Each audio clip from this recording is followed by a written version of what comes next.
Embedded payments sound simple on paper. Integrate a provider, start monetizing transaction volumes, and watch revenue grow. But the reality? It's an operational product with a revenue hat. And if you underestimate what it takes to build, optimize, and support, or if you overestimate the complexity and never start, you will miss one of the biggest opportunities in vertical software as a service today. Today, we're diving deep into the world of embedded payments with Alex Schoonkind, co-founder and CEO of Embed, an embedded payments provider specializing in vertical software as a service companies. In this conversation, we will explore the biggest misconception companies have when approaching embedded payments, when the right timing actually is to make the move, and why flexible pricing models matter more than you think. We'll discuss why some industries are leaving money on the table, what support overhead to expect, and Alex's prediction for the future of payment providers.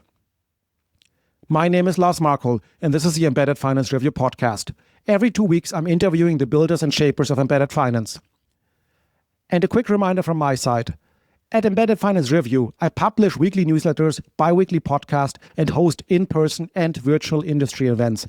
You can find all of these infos on our website, embeddedfinancereview.com. In addition, I also work with non-financial brands, infrastructure providers, and banks in understanding, designing, and launching their embedded finance products. If you are interested in working with me, visit my website and reach out. And now, let's dive in. Hi, Alex. Welcome to the podcast. How are you doing today, and in what part of the world are you located right now? Hi, Lars. I'm doing great. Thanks for having me. I'm located in the center of Amsterdam, actually.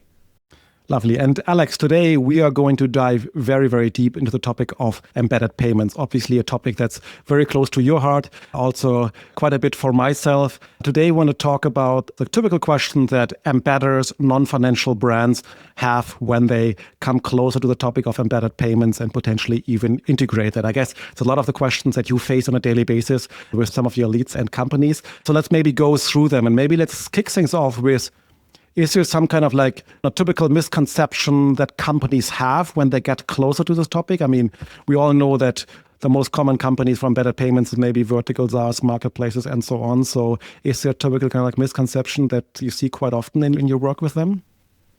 Yeah, so I think we primarily focus on vertical SaaS because in marketplaces, it's more of a generic monetization, right? So often a percentage model that includes all services. But in vertical SaaS, I think there's two common misconceptions on both sides of the coin almost. Is that there's the ones where they think it's easy and they actually think just launching a generic payments offering will lead to great adoption from all of their customers and it will be easy to manage operationally. And then there's the other customers who are actually quite either scared or against monetization payments because they don't want to appear like a bank and they want to be as transparent as possible towards their customers, and they would prefer to aggregate others. And I think there's nuances to both sides. Sometimes either one of those sides might be true, right? If you run restaurant software, obviously it's part of your core business to accept payments. But there's also platforms who actually potentially can monetize fairly large volumes, like in health tech or property tech, that currently still fail to do so because they think it's too far away from their core company, where I'm thinking they're leaving an opportunity on the table. But you think that's often driven by the leader, the management, the founder of the company who has a certain kind of misconception, or how is that driven? Yeah. I think often when there is a platform that doesn't really embed payments and I jump on a call with them and it's a founder, whenever we kind of lose the deal, it's not because we lose them to a competitor, it's because they're not ready to embed payments, right? They think it's a potential threat. Potentially they're doing already really well in just growing the company from a SaaS perspective, and they don't feel it would add anything, which, I mean, I'm not in their shoes, right? It's all a decision. That's why my key question actually to everybody is, do you see a future of yourself as a financial services company? Because I think that is kind of the mindset you need to have when you start embedding financial products. Now we're talking about payments, but it can be anything. If you don't really have that mindset, and some founders have it from the get-go because their whole model is kind of based on monetizing the payment volumes. But if you still see it as an add-on or a nice feature, I would often almost advise not to do it because payments is like an operational product with a revenue hat, right? You can immensely underestimate it. You can also overestimate the effort done, right? So I also often get the return of a customer saying, but I'm going to get all these incoming questions. And then I said, okay, but percentage-wise, if you get a ton of questions, it also means you're monetizing a ton of volume. And then ideally, you will be able to pay support staff to answer those questions.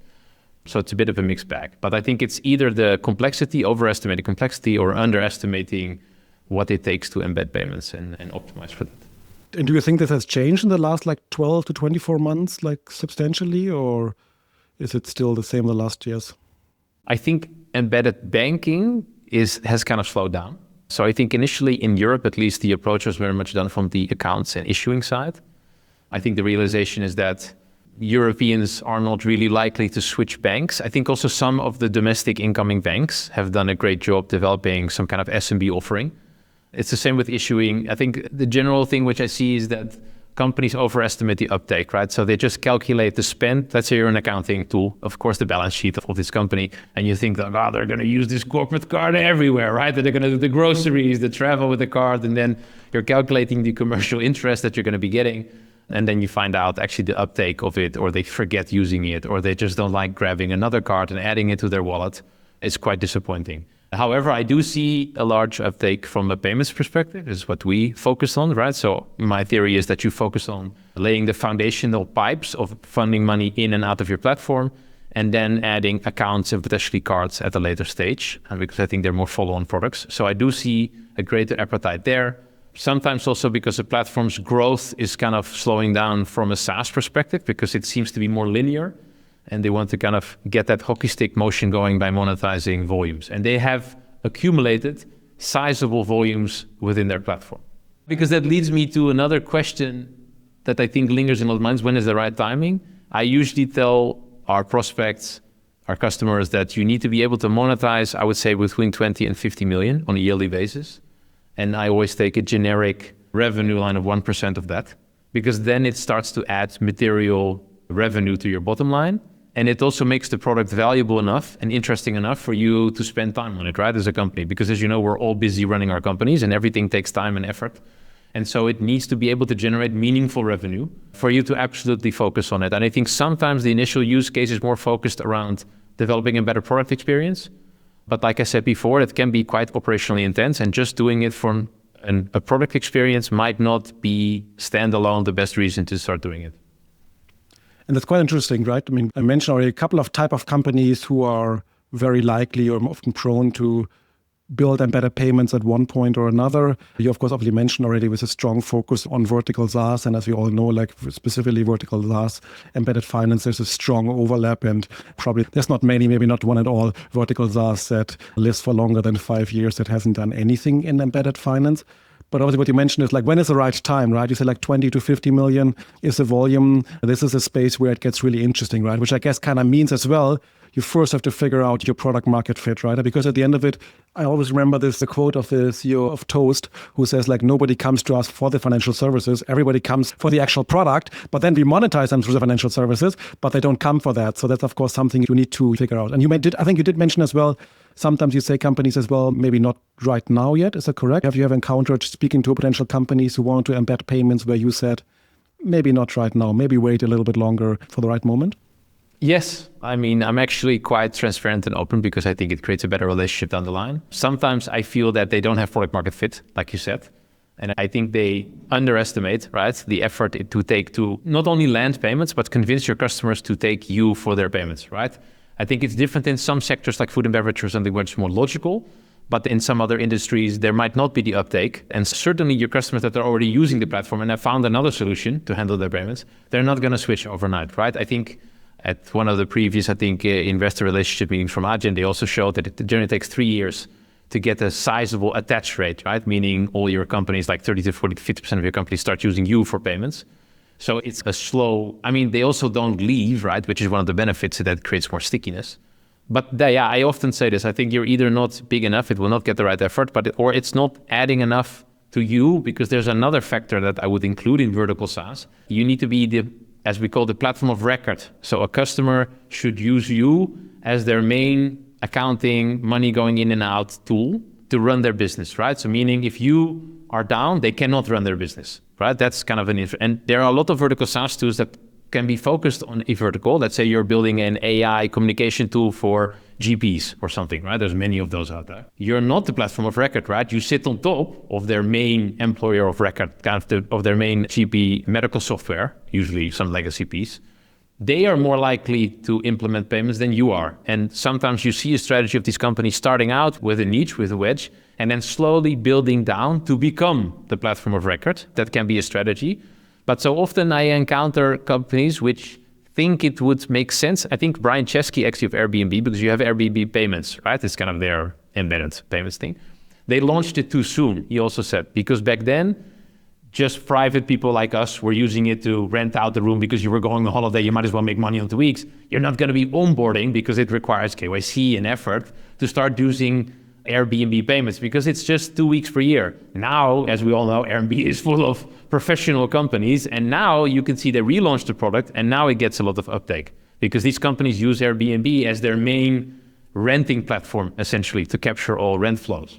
Interesting. I think the other terms that we quite often hear about this type of software that you're referring to is like critical business software, like the software that's like really critical around the business, very often around like ERP features. And I guess the point here is also that obviously if you, in your example, if it's just an AI feature for a specific kind of like audience and then you add financial services on top, it doesn't create so much magic value for the customer of combining these two things, right? It still feels like I'm using a fintech and I'm using an AI software. It just happens to come from the same service. But if I do everything around there, the typical vertical SaaS play, where I do a lot of these things, then of course adding financial services adds value in a lot of the different aspects that the software it adds delivers. automation, or it enables even cool features, right? Automatically sending a payment link or automatically, I don't know, holding funds in escrow or something like, which is more invisible, I would say, like you said, to the customer. So they don't even know they're using financial services to an extent because it just comes, it's so logical. And otherwise you're just playing PSP, I would say, right? You're maybe providing a benefit by having one contract or something like this. This is a limited contract, but you're not really offering a benefit from a product experience. Yeah. The companies you're talking to, I mean, in your case, specifically the vertical software as a service companies, what do you see typically as a journey, like a timeline, how long it takes them from like kind of getting an interest in the topic, then being sold on the topic of embedded payments, and then from the decision we want to do it, actually they're going live? Is there like a typical kind of like timeline that applies to many of them from your point of view? Yeah, I would say there's two flavors. Some companies prefer to still start on a referral type model. So they want to test out the product, right, in an extent, and see what happens when you offer payments. So they would use, for instance, a lot of our kind of pre-built components to quickly launch the MVP. And they're more on the referral model, meaning they're not fully integrating all their APIs, right? They're not fully integrating transactional reporting within their own dashboard. They're not fully integrating yet settlement reports within their own settlement reports.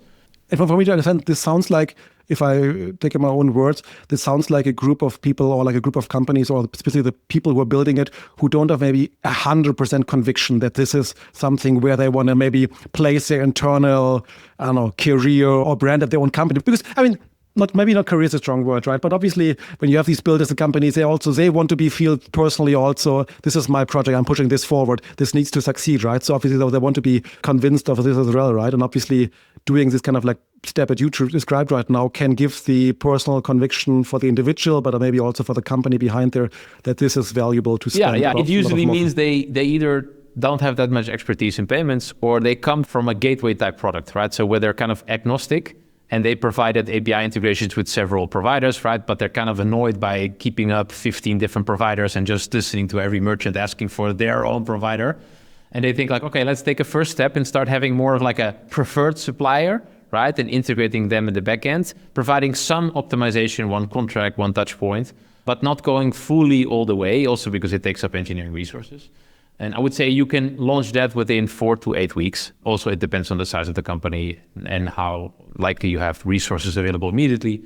But I think the more integrated approach would likely take you around 3 months or something like this, because you need to test out, you're going to do some internal production tests. I usually ask customers to provide me with like 1 or 2 MVP customers that they know really well, that are also willing to test out the product with them. So we can kind of have like tripartite meetings almost, right? So then we assess, is this product going to be used by you? Is this product according to what you would like to use? So to kind of do a bit of product management together with them. But that can take 3 to 4 months, right? Before you have before you can kind of publicly launch it. Yeah, and this is, of course, like partially technical integration, but of course, maybe also on your customer side, getting all the different teams aligned around activating the customers and learning from them. Yeah, there's a legal part, right? Because suddenly they add a legal clause with payments, right? Which a lot of people feel also hesitant, right? Because, of course, we do the technical and we do the underwriting, right? So the financial compliance all lies with us. However, you're still offering a payments product and you do know you have some responsibility and you control the funds. So there's the legal department, which needs to be fine with the wording that they're putting into the contract, similar to like the customer accepting it, as well as indeed, like you said, the technical and then the marketing around it, right? How are you positioning the product? Are you positioning the product as a separate payments feature, or is it more embedded, like we say, in the background, and it's not that obvious that people are signing up for something like this? And do you advise your customers in this specific question to go with the other? A lot. I think a lot of embedded payments revolves around us sitting around the table and really becoming the payments partner, because there's a lot of questions unanswered. It ranges from pricing, like you said, to the type of payment products you offer. A lot of companies are not used to offering payments, so they have no idea about fraud or what products to offer. They might offer a separate direct debit out of the gate, and then they get a lot of reversals. As we know from Germany and Netherlands, they get a lot of reversals. So I say first maybe let people try out cards and immediately try to capture the payment. And then when they behave like a normal person, right, after 3 months, enable seven. So there's all of these things that you need to speak about. We often also map out the whole flow initially, because some companies have fairly complex flows into kind of money orchestration. They hold things in escrow or they have certain projects. So we really need to deep dive on this, because I think one of the things that is often underestimated is the product experience from the end user. It needs to be super good, right? Because otherwise people are already used to great experiences, right? Because they're using apps like Uber and Airbnb where it's already seamless. And so you need to offer such a seamless experience. Otherwise, people will not accept it and they will likely break off in the process. So you're enabling somebody to become a PSP, but you kind of need to train them on what it means. Makes sense. And then we spoke now about the journey of getting interested in embedded payments, launching or deciding to launch embedded finance and integrate it and then launch it. Let's say the first couple of years after launching it. And when a customer comes to you and says like, okay, was this so far a success or not? How am I doing in comparison to, like, say, a peer group or something like this? Do you have like a specific view on that? Is there something like, how do you define success in the first couple of years after launching such a product? Yeah, it's very case by case, because there are big bang kind of migrations. There are people who force people to use it. There's different approaches, right? You can start out by offering the payments product, but then for your enterprise customers, you're kind of still willing to entertain another provider, for instance. And there are companies who decide day one, this is what everybody's going to use, and we're migrating all of our customers to whether they want it or not. I would say the main KPI you should be looking for is attach rate, is that how many of your customers are actually using it, because that's a good indication on how important the product will become for you. And it also touches upon a very sensitive thing with every company who starts embedding payments, is that they are hooked on SaaS. The whole company is often, if they don't start from payments from day one, is they're hooked on SaaS revenue, meaning also your commercial team is hooked on SaaS revenue. Your commissions are based on SaaS revenue, right? And if you really want to embrace payments, it should kind of become more of a replacement for that SaaS, or it may become a major chunk of it. I think you've seen it in companies like Shopify, right? First it was a pure SaaS product, and then they started to kind of lower the SaaS barrier in exchange for getting shop pay revenue. But it's a very sensitive time, right? When you decide to do it. That's why I say if the commitment is fully there from leadership and from founders to be doing this, they're often more bullish in selling it and training their salespeople to start upselling it and treating it as a core product than treating it as a side product. And then it's obvious in the KPIs when there's no uptake, something is probably wrong with either the service is not embedded enough, or you're not forcing your customers to use it enough. And that's an indication, I would say. Interesting. And obviously with your company focusing, or with you personally focusing on vertical SaaS, you see a lot of different professions, the companies using this B2B SaaS software. Do you see big difference in that as well? Let's say there are specific areas, professions. I mean, a lot of it is driven by how they do payments before and what kind of payment methods are accepted. Here in Germany, just thinking about the examples in the craft industry where it's a lot more bank account transfer based and maybe lesser of cards. Does it feel for you different as well when you talk to vertical SaaS in one industry than the other? It's very different. That's why I think it's always bespoke to that specific industry. So there's a difference, first of all, between are your customers SMBs or are your customers fairly large customers? Because if you're in the very low SMB ranges, so let's say, I don't know, nail studios or like self-employed sole traders, I think they'll be more likely to use your payments product because it's less involvement from them, right? They don't really care often about the rates because you're likely going to be offering them better rates than they would independently be getting. And they use the product as their main kind of sponsor. They're not going to review the terms and conditions extensively. And they're also okay going with this kind of automated checkout, where you kind of pull them through an online checkout, you do a selfie scan, it's okay. But if you build software, let's say for car dealerships, also in a more traditional space, where these founders of these companies have been 80-year-old dealerships, right, of Volkswagen or Audi, they're not going to go through an online screening. Likely the founder of that company is not even with the company, like physically, right? So you're not going to get a utility bill or like a passport selfie scan from those guys, right? So it's a very different approach to offering financial services. That's the approach. And then indeed you have the more card-based economy, where there's a lot of card traffic, and then there's the bank-based, where it's a lot more about being able to reconcile properly bank transfers, splitting payments into different bank transfers, having flexible ledgers. And it's a lot about reconciliation, sending money out through optimal routes, right? How often do you send it out?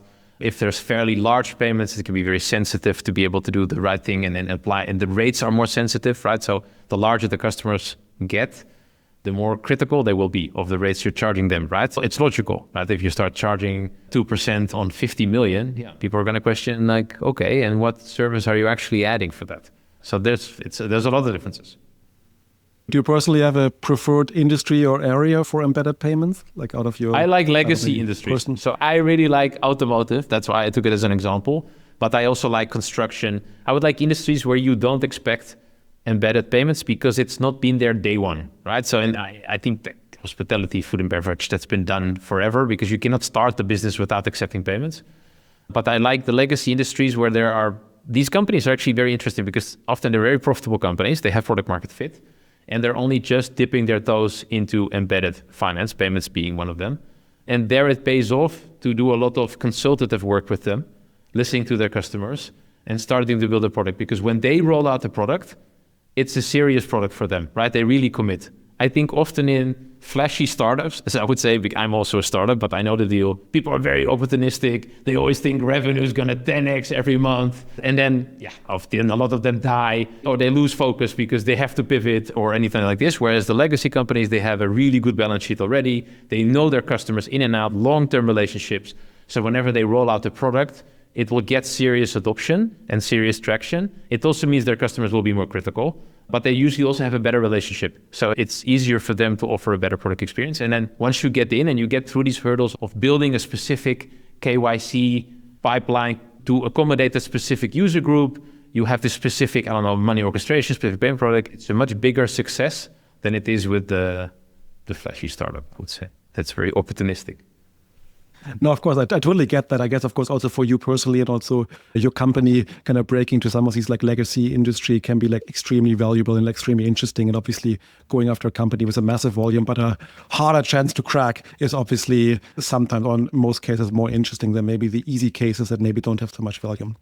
And Alex, we touched a couple of points already on the topic of pricing. And that's also something that on my end, I've seen quite a bit with companies. I think there's a bit of content out there. When it comes to pricing, it's like, what's the right pricing strategy for an embedded payment company? And let's take again the vertical SaaS company that's now maybe is already catering to, is already live, has product market fit, has customers. Obviously, the customers have already done payments one way or another. So that means they probably have a payment provider already directly integrated or using it one way.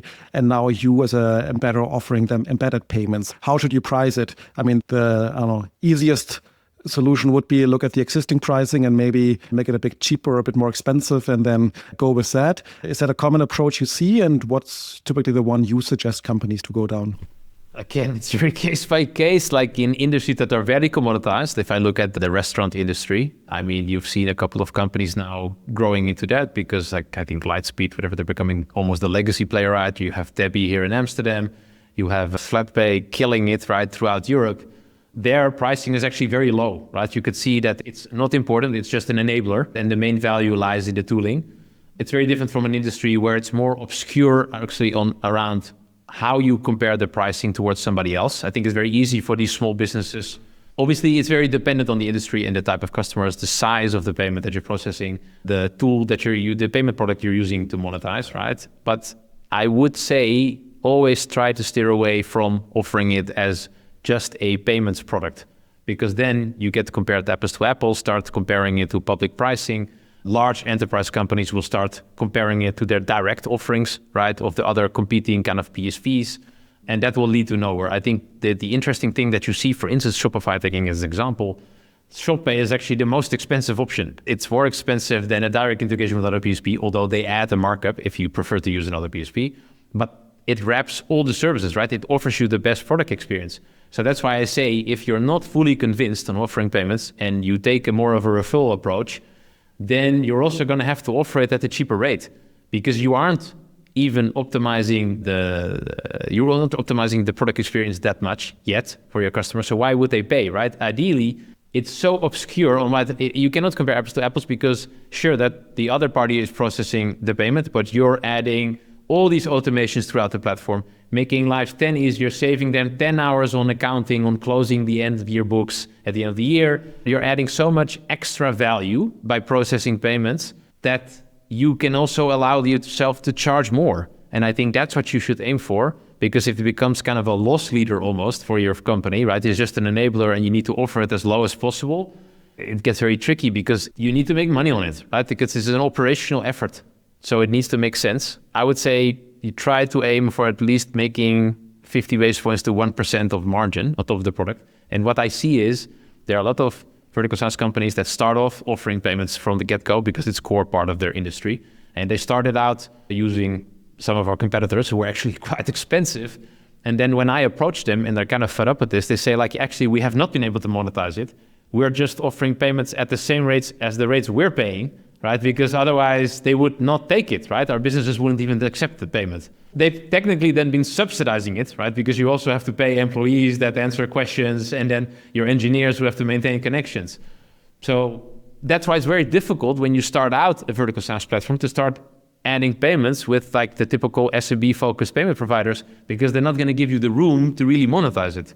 And that's an interesting point, right? I mean, that's also what I was thinking about, that obviously companies also in some cases like underestimate the effort it requires. So when you get price X mentioned by a provider and then you mark it up maybe a little bit and you feel like this is enough, like how do you know this is enough, right? Like how much cost, how much employee power will really be consumed by offering these features? And this is of course sometimes the unknown, right? And obviously I guess another point here is as well that, I'm not sure what's your view on that is, but if you also start the payment product on a certain price range, then of course like increasing it from there is a lot more complicated than potentially going the other way around as well, right? So this is a learning I've seen also quite a bit. I would also say for cards, it's becoming increasingly hard to offer a blended rate, right? So a blended rate meaning like a fixed 1.5% or something. Because I've seen now in some regions, so within Europe, so you're processing an issued card from another country in another country, intra-regional, within Eastern Europe, the scheme fees have increased quite a lot.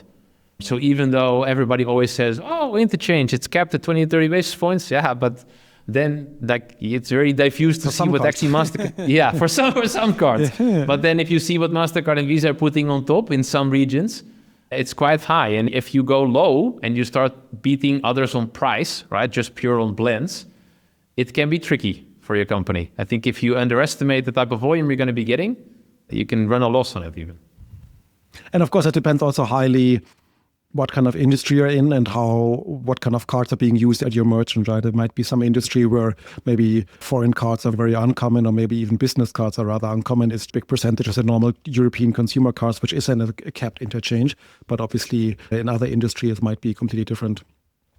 And Alex, when you look at the companies you worked with in the past, obviously embedded payments is now a hot topic for quite a bit of time already. The companies who have successfully done it, is there something you have seen, how they changed? I mean, obviously they're now offering payments and the features have changed in that regard and the functionality, but have you also seen, like, let's say under the hood at the company that we spoke about earlier about the SaaS mindset and then transferring maybe to more payment type of businesses? Do you see these companies making this transformation, or how do they evolve after they turn the product successful? Yeah, I can see it from their sales perspective. So where before it was more of an add-on feature, it starts to become the main feature on which they're starting to sell. So marketing-wise, they're kind of marketing out payments products as the main feature of the product, as opposed to what you sometimes see when SaaS companies are transitioning.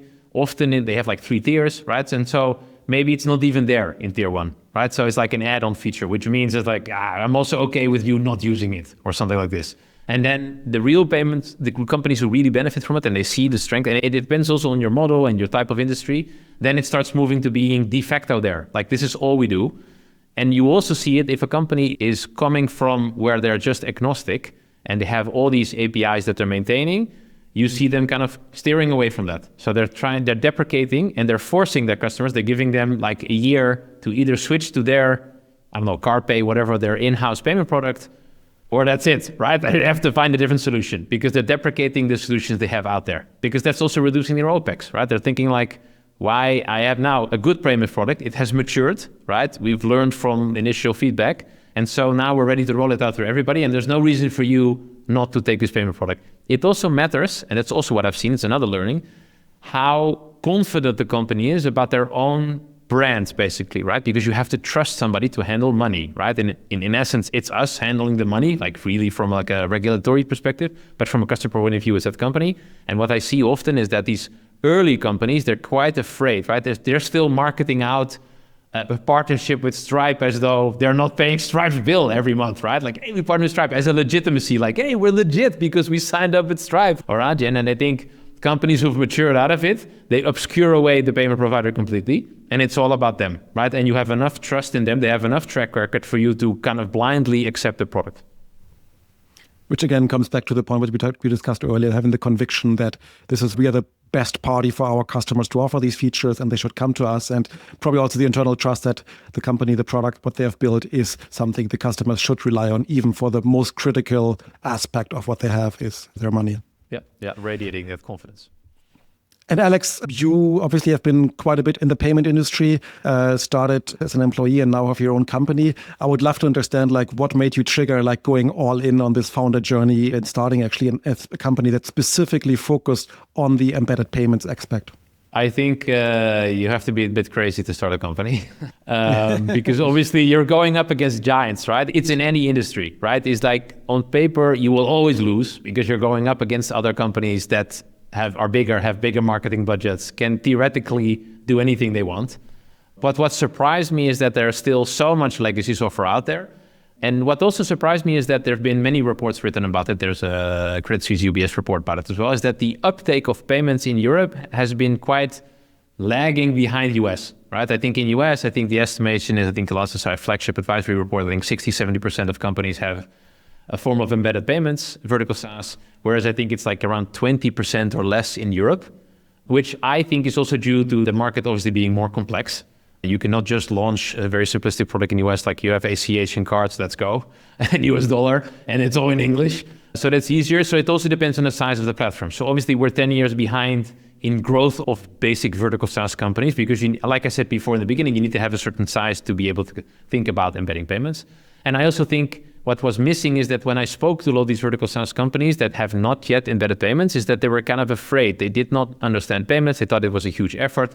A lot of companies still don't understand we do the financial and underwriting, that it doesn't depend on them. For them, it's more black and white. It's either they don't do payments or they get regulated, is also what you sometimes see. It's often because companies become too frustrated with their provider that they think like, why don't I just get regulated and do it myself? I do everything, and then they get the supervisory board and they think, oh, maybe I should go back to, so that led me to, because I believe that, and also the providers that are out there, don't forget they've been built for direct payments for direct merchants, right? They've been built to power Netflix, Uber directly, web shops directly, and suddenly giving a lot of that infrastructure to another software company and enabling them to monetize on it is very difficult for a company that's already processing billions. Changing your ledgers, enabling another company, for instance, to monetize on FX, right? A lot of companies, their FX treasury system is very much an in-house built system. You cannot expose being able to monetize on FX to an external party. And we've built from that from the ground up, from day one. And that enables us to expose features that others have a lot of difficulty exposing. Another simple feature, which I was surprised nobody does, is that a SaaS company has SaaS also still, like they have SaaS and payments revenue. And then with some providers, that's still a separate billing cycle, right? So you take out, it's net settlement, so you take out your fees from the settlement, but then still at the end of the month, there's also a bill for the subscription fee. Whereas the company would say like, well, why don't you also take that out of my flow, right? You already have my money. And so it doesn't work, right? So, and that's a simple feature we enable, or it's where we offer this kind of variable pricing where companies have a lot of different products, price points, right? So they have price points in €5 range and in €50 range. And so the pricing they actually want from us needs to be able to adjust to that, right? Otherwise it doesn't make sense. And those are all the features and functions we got to build from day one. And I have to say it's easier, right? Because if you have very little volume processing, you can iterate much quicker on your platform and think about it much more thoroughly.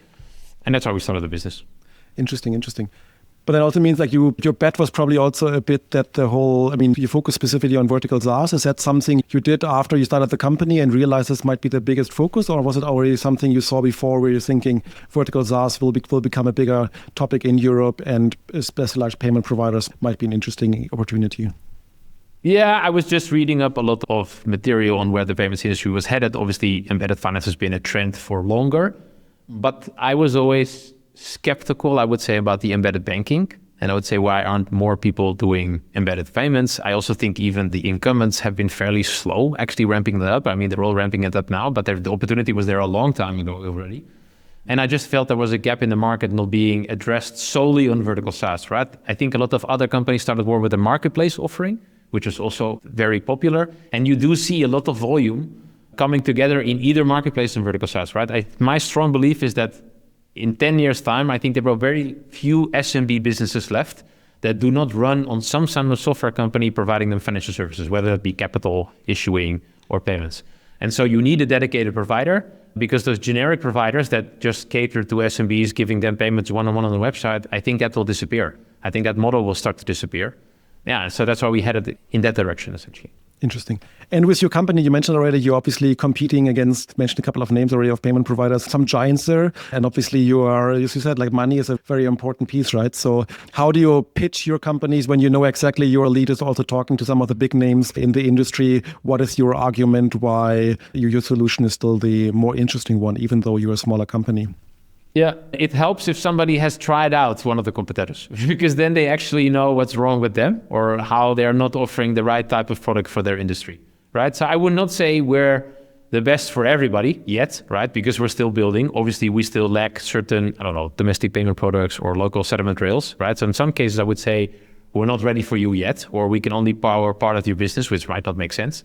But I think it helps if you've been burned by the incumbent.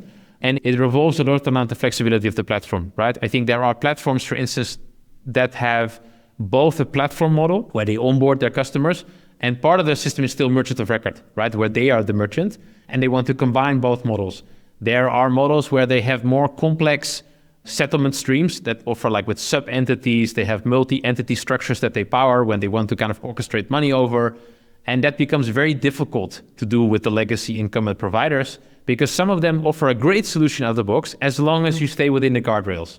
But once you start to move out of it, it's the same with KYC, right? KYC being always the initial hurdle, right? If you're selling SaaS, yeah, it's easy. Sign up online and you get to use the product. But if you want to enable payment products, right, you need to do a level of KYC. And the KYC is often very vanilla. Like it can be a great flow, but maybe not for your specific user group, like what I mentioned before. And then how are you going to onboard them, right?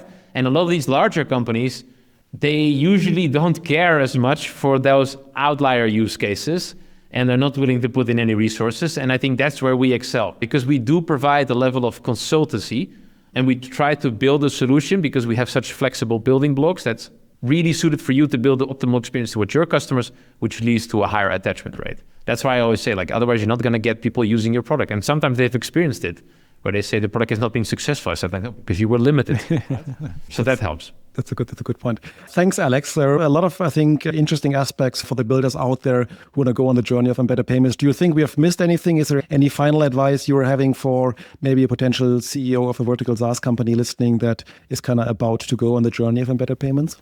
No, I would say always reach out to me. I will be honest if it's not a good fit, right? Or we cannot accommodate. I'm always happy to provide advice. I'm a payments nerd. I try to finish reading the internet on payments before I go to bed. Then I start in the morning again just before the shower. So I follow a lot in the industry. So always happy to chat to people about embedding payments and payments in general. Perfect. I'll make sure to include your LinkedIn profile in the show notes. I guess that's a good way to reach out to you. And Alex, I knew already before this episode, before I hit record, this is probably going to be a little bit of a longer one. So we definitely went longer than the usual interview, but I think there was a lot of interesting insights. I think embedded payments is, I know embedded payments is a keeps on growing trend. A lot of companies still have a lot of questions. So thank you for sharing your insights. Maybe if there's interest in the audience, maybe we can pick you up also maybe for a virtual event or some kind of other deep dives to go a little more into other questions that we didn't really talk about this time. Yeah, happy to. Thanks for having me on the pod. Thank you, Alex. And until next time. I hope you found this conversation as insightful as I did. Embedded payments is one of these topics where the devil really is in the details. And Alex shared some fantastic perspectives from the trenches. If you have questions about embedded payments that we didn't cover, feel free to reach out to me on LinkedIn. I would love to hear what you're curious about. And here's my biggest ask. If you enjoyed this episode, please follow the Embedded Finance Review podcast in your favorite podcasting app. It really helps me to reach more builders and founders who are navigating the space. Thank you. Until next time.